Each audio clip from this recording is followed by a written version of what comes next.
Hello friends, myself Praveen Pathak. I am head of Advanced Diploma in Industrial Safety and lecturer in Chemical Engineering at KK Polytechnic, Nasik. Now we are going to discuss one of the diploma engineering subject, that is management. Under this management, we are going to discuss about the principles of directing and controlling for implementing the plans.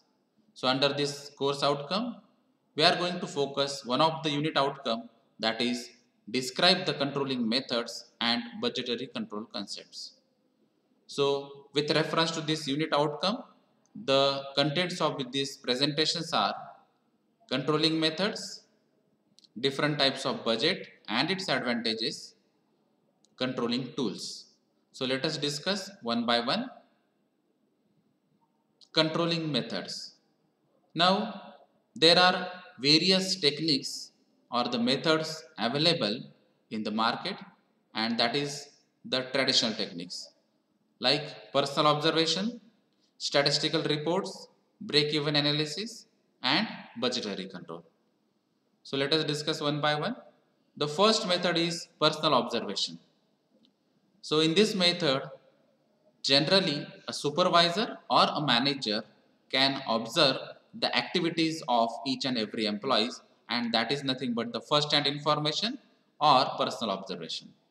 Now this creates a psychological pressure on the employees to perform well, because every employee is thinking about that somebody is observing us, that is why we have to perform well.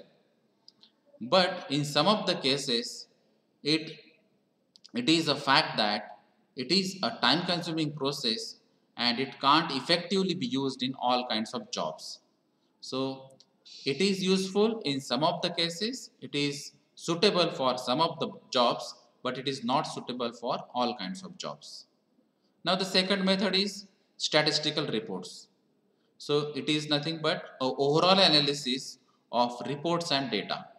Now each and every activity is generating some data. Each and every activity can give us some information in terms of averages, in terms of percentage, in ratio, in correlationship, etc. So all these information can be collected and utilized by this manager to generate the reports, right? So these reports are nothing but the statistical reports, because these reports are mainly including the numbers, and that is why it is called as statistical reports. Sometimes it is useful to have the charts, graphs and the tables instead of only numbers, because these charts and graphs or the tables can be useful to compare the things, to compare our output with the previous year or to compare our output with other industries. So these are nothing but the statistical reports contents. Now the third method is break-even analysis. So it is the study of cost, volume and profits. So the cost means the total cost, that may be a fixed cost or the variable cost, and the volume is nothing but the quantity, and profits, we know that if the sale minus investment is nothing but the profit. So this relationship is nothing but a technique to use the break-even analysis. Now why it is called as break-even analysis? Because it contains a break-even point. So what exactly this break-even point is? The point at which there is no profit and no loss is there, then it is called as break-even point, and that is why this analysis is called as break-even analysis. So it determines the profit, probable profit and losses at different levels of operations. It is a very useful technique for the manager, as it helps in estimating the profits at different levels of activities. So the main focus is on the profit, but before that profit we must identify the break-even point. So this graph shows us the break-even point, and on the x-axis there is output, on the y-axis the cost. So that cost contains fixed cost and variable cost. The fixed cost may be a land, buildings, equipments, etc., and the variable cost may be the utilities used by the industries like air, steam, electricity, etc. Now, this point indicates that there is no profit and no loss. That is why it is called as break-even point. And after that point, there will be a profit. So we can predict, we can judge, we can calculate the profit or the break-even point for a specific period, for a specific production activity. Then the fourth method is budgetary control. So it is a technique in which all the operations are planned in advance in the form of budgets, and the actual results are compared with the budgetary standards. So organization can define the budgetary standards and we can compare the actual results with that particular budget, right? So it helps to take necessary actions so that the organizational objectives are accomplished. Suppose if the actual consumption or the expenditure is more than the what we have decided in the budget, then we have to modify or rectify that budget in the next year. Like that, necessary action is needed.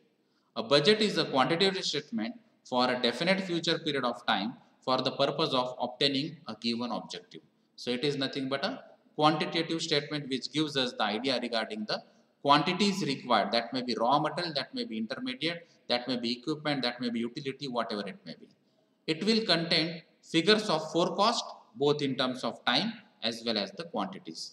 So budgetary control gives us the idea regarding the quantity requirement as well as the time requirement or the period requirement for a particular task or the organizational goals. Now there are different types of budgets like sales budget, which is related to the quantity as well as the volume.